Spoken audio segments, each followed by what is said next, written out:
Queridos irmãos, vamos abrir a nossa Bíblia no livro de Neemias, capítulo 8.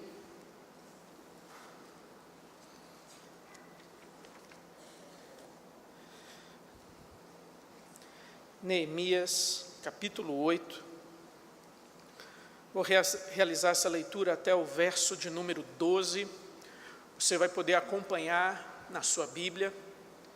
Neemias capítulo 8, a palavra de Deus diz: Em chegando o 7º mês, e estando os filhos de Israel nas suas cidades, todo o povo se ajuntou como um só homem, na praça diante da porta das águas. E disseram a Esdras, o escriba, que trouxesse o livro da lei de Moisés, que o Senhor tinha prescrito a Israel. Esdras, o sacerdote, trouxe a lei perante a congregação.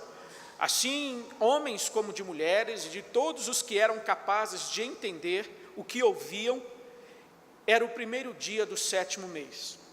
E leu no livro diante da praça que está à fronteira, à porta das águas, desde a alva até o meio-dia, perante os homens e mulheres e os que podiam entender. E todo o povo tinha os ouvidos atentos ao livro da lei. Esdras, o escriba, estava num púlpito de madeira, que fizeram para aquele fim. Estava em pé junto a ele à sua direita Matitias, Semá, Anaías, Urias, Ilquias, Maacéias, e à sua esquerda Pedaías, Misael, Malquias, Rassum, Rasbadana, Zacarias e Mesulão. Esdras abriu o livro à vista de todo o povo, porque estava acima dele. Abrindo ele, todo o povo se pôs em pé. Esdras bendisse ao Senhor, o grande Deus, e todo o povo respondeu: Amém, Amém. Levantando as mãos, inclinaram-se e adoraram ao Senhor com o rosto em terra. E Jesua, Banã, Serebias, Jamim, Acube, Sabetai, Odias, Maazéias, Quelita, Azarias, Josabade, Anã, Pelaías e os levitas ensinavam o povo na lei, e o povo estava no seu lugar. Leram no livro, na lei de Deus, claramente, dando explicações, de maneira que entendessem o que se lia. Neemias, que era o governador, e Esdras, sacerdote e escriba, e os levitas que ensinavam a todo o povo, lhe disseram: Este dia é consagrado ao Senhor vosso Deus, pelo que não pranteeis nem choreis, porque todo o povo chorava, ouvindo as palavras da lei. Disse-lhes mais: Ide, comei carnes gordas, tomai bebidas doces, e enviai porções aos que não têm nada preparado para si, porque este dia é consagrado ao Senhor. Portanto, não vos entristeçais, porque a alegria do Senhor é a vossa força. Os levitas fizeram calar a todo o povo, dizendo: Calai-vos, porque este dia é santo, e não estejais contristados. Então todo o povo se foi a comer, a beber, a enviar porções e a regozijar-se grandemente. Por quê? Porque tinham entendido as palavras que lhes foram explicadas. Meus irmãos, nós estamos num período onde o ano se finda, 2018 está se despedindo, dando adeus, 2019 se coloca diante de nós com muitos desafios, muitas expectativas, tanto no nível nacional, novo governo, tanto também na nossa vida pessoal, projetos pessoais, desafios pessoais. E a Bíblia sempre nos aconselha a dedicarmos um tempo para um autoexame, para uma reavaliação, para reconsiderar os nossos caminhos, o nosso caminhar com o Senhor. E assim nós precisamos avaliar, recomeçar, reafirmar a nossa fé e o nosso compromisso com o Senhor. O povo de Deus, o povo de Israel, sempre se viu diante de grandes desafios. Poderíamos destacar o desafio de sair do Egito, com o faraó inimigo, seu exército, seu coração endurecido, e nós podemos ver isso em Êxodo. O desafio de peregrinar no deserto, sem perder a fé, livro de Números. O desafio de conquistar a terra de Canaã, a terra prometida, em Josué. O desafio de viver em Canaã e estar em Canaã mas não se deixar contaminar pelos costumes de Canaã, como em Juízes. O desafio de viver sob a monarquia, mas sem esquecer quem é o verdadeiro rei, quem governa sobre todos, quem é o Rei Supremo, no livro dos Reis. E aqui em Neemias e em Esdras, nós temos o desafio de reconstruir, de recomeçar a vida na terra de Jerusalém, de recomeçar e reconstruir uma nação, porque esse povo falhou, esse povo deixou de lado a aliança, e por isso sobreveio sobre Israel todas as maldições prescritas em Deuteronômio capítulo 28. E assim esse povo foi levado para o exílio. Isso está registrado lá no livro de 2 Reis, capítulo 25, quando diz que aos filhos de Zedequias mataram à sua própria vista, e a ele vazaram os olhos, ataram-no com 2 cadeias de bronze e o levaram para a Babilônia. No 7º dia do 5º mês do ano 19º de Nabucodonosor, rei da Babilônia, Nebuzaradã, chefe da guarda e servidor do rei da Babilônia, veio a Jerusalém e queimou a casa do Senhor e a casa do rei, como também todas as casas de Jerusalém, e também entregou às chamas todos os edifícios importantes. Todo o exército dos caldeus que estava com o chefe da guarda derribou os muros em redor de Jerusalém. E assim Jerusalém foi devastada, foi destruída, seus muros, o templo, o rei levado cativo. E essas coisas sobrevieram por causa da infidelidade do povo, porque o povo apartou o seu coração de servir ao Senhor com alegria, de atentar para as palavras do livro da lei.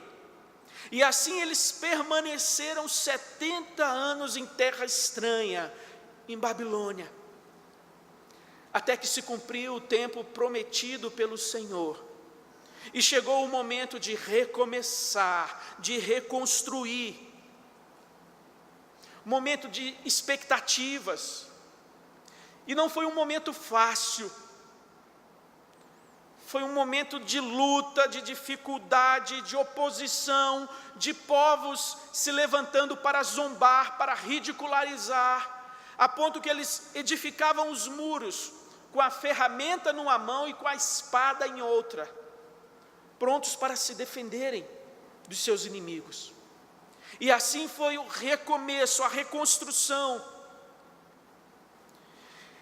Mas uma coisa em comum em todos esses períodos, em todos esses momentos, essas cenas da vida de Israel: a centralidade da palavra de Deus, a importância do livro da lei, como alicerce da aliança, como fundamento para a bênção de Deus, a observância da palavra do Senhor, seus princípios, suas promessas.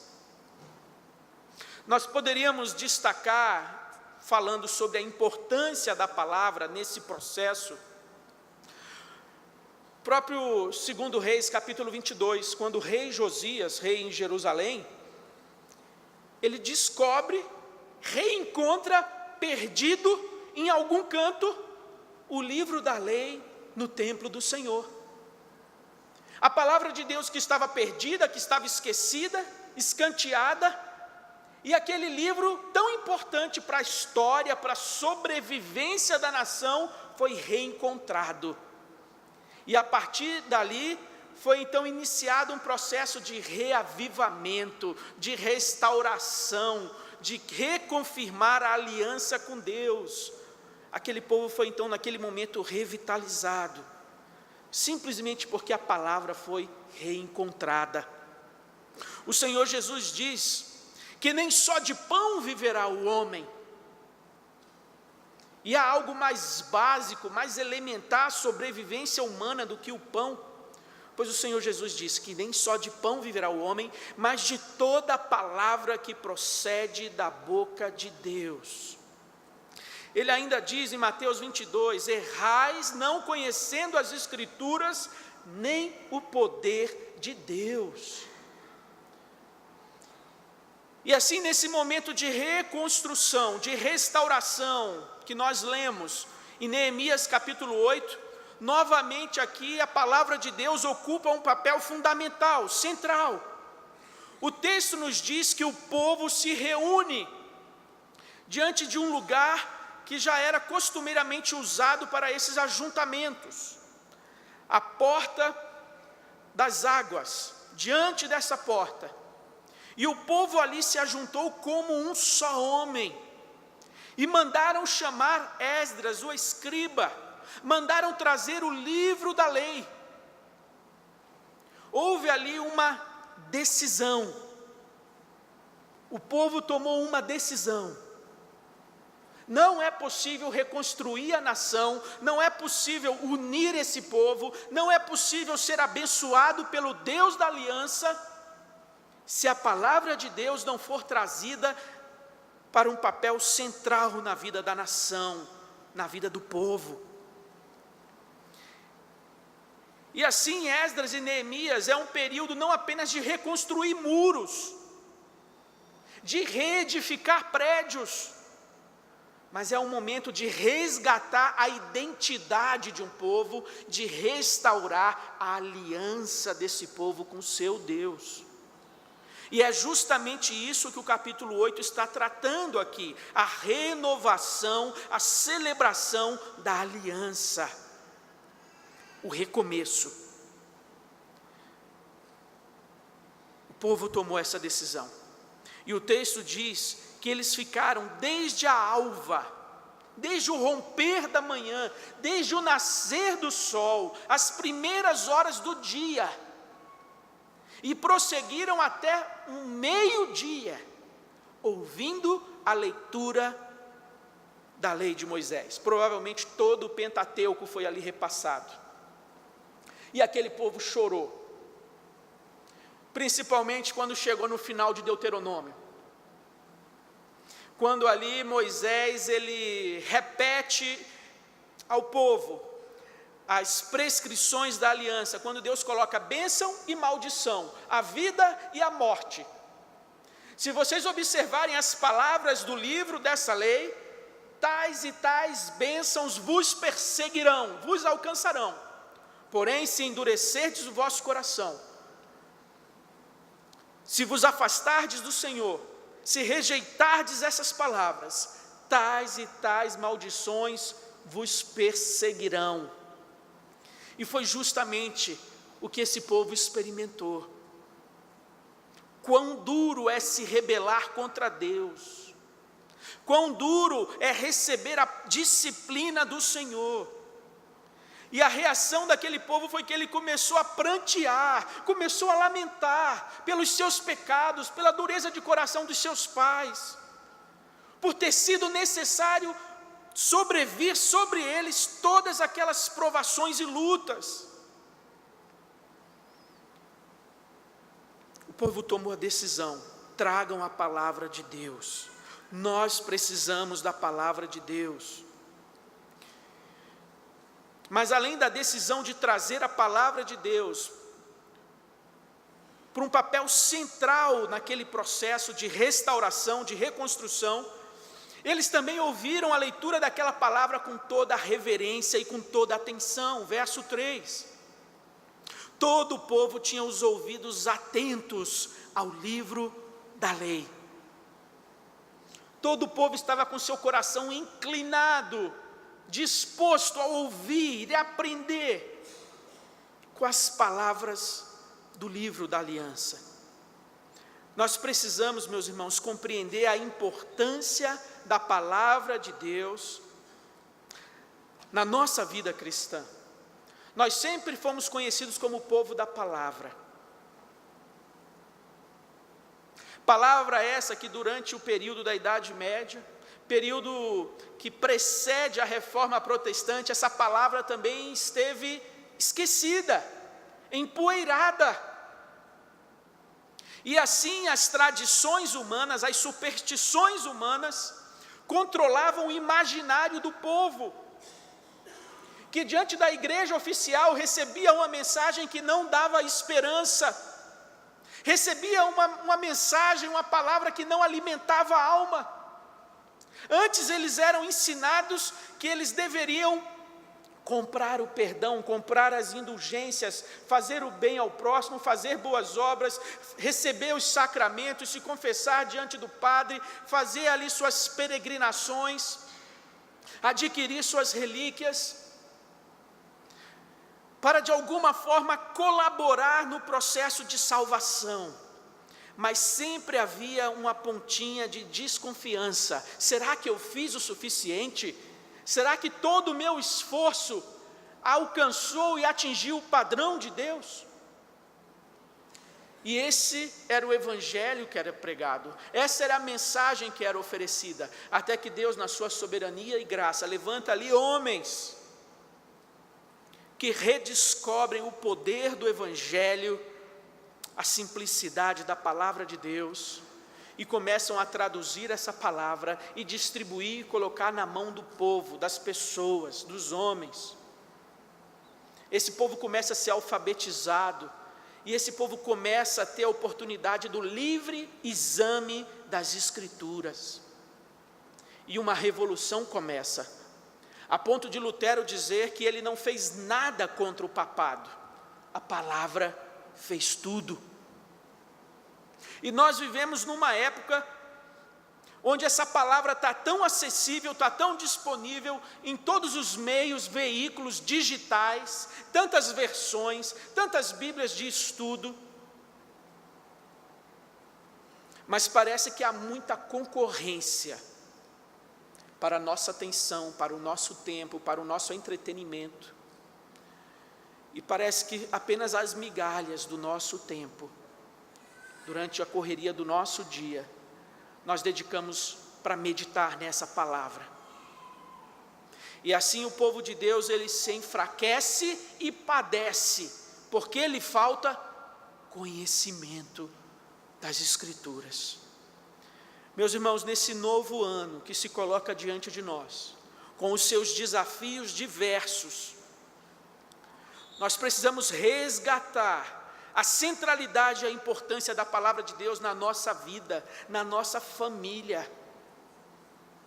E é algo, uma decisão e uma postura e uma atitude que exige perseverança.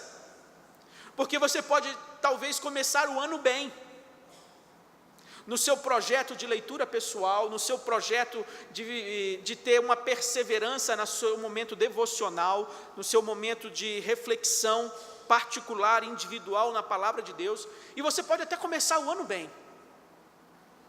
mas talvez ali, lá pelas tantas, você começa a fraquejar, você começa a falhar, você começa a esquecer o seu compromisso, e de repente, aquele propósito, aquela disciplina vai sendo deixada de lado, diante dos prazos, metas, diante dos seus compromissos, dos seus afazeres, das suas tarefas, e nós precisamos perseverar em meditar, em conhecer a palavra de Deus.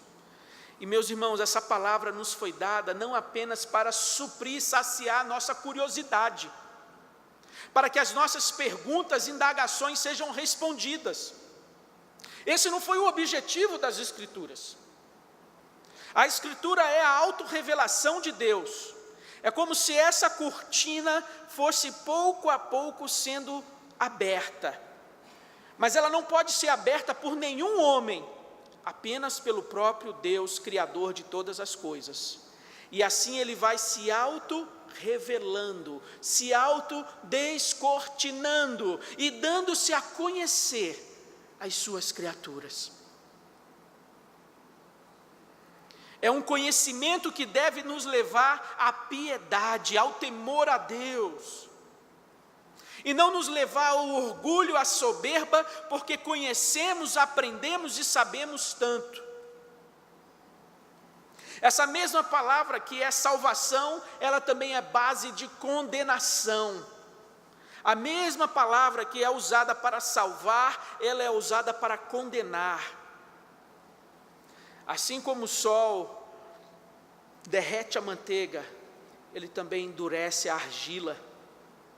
E assim a palavra de Deus, ela tem esse poder de quebrantar a resistência, ela tem esse poder dado pelo Santo Espírito, de transformar e salvar e mudar as nossas vidas. E nós precisamos reconhecer, discernir a importância dessa palavra na nossa vida pessoal e familiar. Esse livro não é apenas um livro de estudo acadêmico, não é apenas um livro-texto para ser pesquisado de trás para frente, mas é um livro que dá vida, é um livro que é o nosso conselheiro, é um livro que sacia a nossa alma, que consola, que conforta, que encoraja. É um livro que nos confronta nos nossos erros, no nosso comodismo, nos nossos pecados persistentes. E assim essa palavra é como uma espada, capaz de dividir a alma no seu lugar mais íntimo. É esse instrumento de Deus, que revela a glória de Deus. E nós precisamos nos deixar ser transformados por essa palavra. O texto vai dizer que o povo tomou a decisão de trazer a palavra, de ouvir com reverência e atenção essa palavra, que eles compreenderam, entenderam o significado dessas palavras. E o resultado final no verso 12 foi alegria. Que o povo se alegrou porque eles tinham entendido as palavras que lhes foram explicadas. Meus irmãos, tudo isso foi registrado para o nosso exemplo, para a nossa advertência, para a nossa admoestação. E Paulo nos lembra disso em 1 Coríntios 10, quando ele diz que Deus não se agradou da maioria deles, porque eles se tornaram idólatras, cobiçosos, imorais, colocaram o Senhor à prova, se entregaram à murmuração, e estas coisas lhes sobrevieram como exemplos, e foram escritas para advertência nossa, de nós outros, sobre quem os fins dos séculos têm chegado. Aquele, pois, que pensa estar em pé, veja que não caia. O exemplo desse povo, da maneira como Deus tratou, como Deus lidou, nos serve assim de advertência, que nós não podemos negligenciar a palavra de Deus, que nós não podemos nos contentar com uma vida cristã no modo automático, uma religiosidade meramente para cumprir uma formalidade, uma tradição, mas de fato deve ser expressão de uma fé sincera, de um coração, de um adorador sincero, que o adora em espírito e em verdade, e que leva com seriedade essa caminhada com Deus, para recomeçar e reafirmar a sua aliança com Deus. Nós precisamos colocar a palavra de Deus como alicerce, nós precisamos trazer o nosso coração para um compromisso com essa palavra. A nossa vida, as nossas decisões não podem ser regidas, direcionadas pelo nosso achismo, pelo bom senso. O bom senso, a sociedade, o senso comum diz isso. Eu já ouvi isso de líderes da igreja, diante de temas sensíveis na vida da igreja. E os líderes evocavam ali o senso comum. A sociedade do século 21, e era uma palavra que de certa maneira desprezava a palavra de Deus. A palavra de Deus não era suficiente, a palavra de Deus estava desatualizada. Nós precisamos trazer o nosso coração para um compromisso com essa palavra. como diz o Provérbios, que nós temos que reconhecer o Senhor em todos os nossos caminhos, reconhecer a vontade de Deus em todas as nossas escolhas, em todas as nossas decisões, em todos os lugares que Ele nos levar. Nós não podemos negar a nossa fé, negar o nosso Senhor, negar essa palavra. Antes nós devemos sustentá-la, reafirmá-la e reconhecer o Senhor em todas as nossas decisões e caminhos. E assim Ele vai nos conduzir, Ele vai nos guiar e Ele vai aplainar o caminho diante de nós, de maneira que vamos seguir por uma trilha segura. E é isso que nós precisamos deixar como legado aos nossos filhos. Nós precisamos ensinar os nossos filhos a amar a palavra de Deus. Mas antes de você poder transmitir isso ao seu filho, o seu coração tem que ser tomado de amor por essa palavra. Você tem que compreender a importância vital dessa palavra, para que assim, você não sendo ouvinte, mas praticante, e encarnando na sua vida esse modelo, esse exemplo, os seus filhos possam aprender a amar a palavra de Deus. O povo tomou uma decisão, o povo ouviu com reverência e o povo compreendeu. E o resultado foi alegria. Deus transformou o pranto em dança, a tristeza em louvor. E assim aquele povo que estava entristecido se alegrou na força do Senhor, no poder do Senhor, porque eles entenderam que Jerusalém não foi destruída por causa do poder dos exércitos de Nabucodonosor, mas pela soberania de Deus. Os deuses da Babilônia não eram mais poderosos do que o Deus de Israel, o Deus criador do céu e da terra, mas tudo aquilo sobreveio por causa da infidelidade do povo. Deus continuava o mesmo, Deus continuava o mesmo, inabalável, em sua glória, em seu poder, em sua soberania. E a lição que nós podemos tirar é que o mesmo Deus que nos guiou, que nos conduziu, que nos supriu até aqui, é o Deus que vai continuar nos guiando, nos dirigindo, nos suprindo daqui para frente, daqui em diante. Nós não sabemos os detalhes do que 2019 nos reserva, das decisões, dos reveses, dos projetos, das leis, da economia, do emprego. Nós não sabemos, de fato, como as coisas vão suceder, mas uma coisa nós sabemos, que a nossa vida e o nosso futuro estão guardados nas mãos de Deus. Ele é o Senhor da história, Ele é o Senhor da nossa vida, Ele cuida do nosso lar. O que nós precisamos é tomar a decisão de assumir um compromisso com essa palavra, de tratá-la com reverência, com temor, com amor, de buscar compreender e entender, para assim viver e desfrutar de toda a alegria que o Senhor tem para nos dar. Se a Bíblia é o que ela diz ser, quais devem ser nossas atitudes e respostas para aquilo que ela ensina para as nossas vidas? Se a Bíblia é tudo isso que ela diz ser, qual deve ser a nossa atitude, a nossa resposta?